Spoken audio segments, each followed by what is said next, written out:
Вітаємо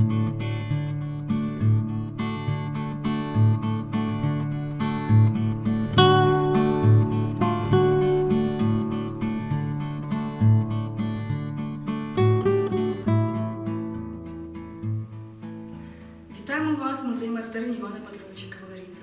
До нас завітав Олександр Храбачов.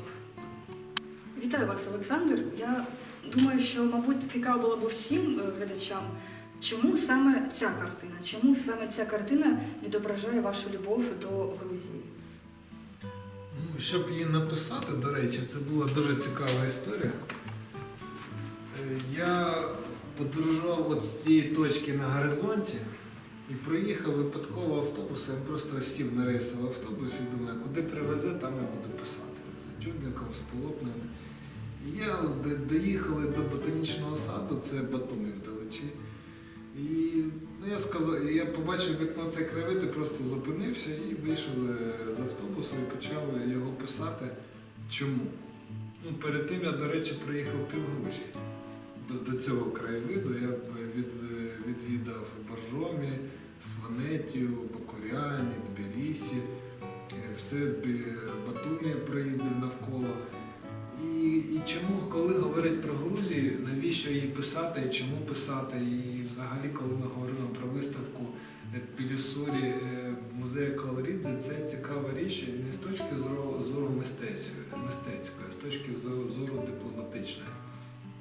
Тобто, що на сьогодні є виставка Тбілісурі сьогодні в Україні? Подібної виставки нема в Києві.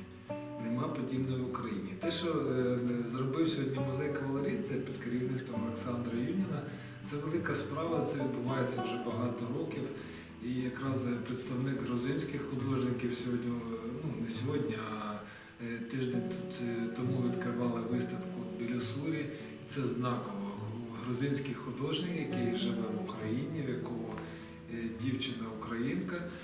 І це йде симпозіум якраз мистецький на рівні менталітету і чому писати і як писати. Він зображує в українському середовищі саме графічні твори.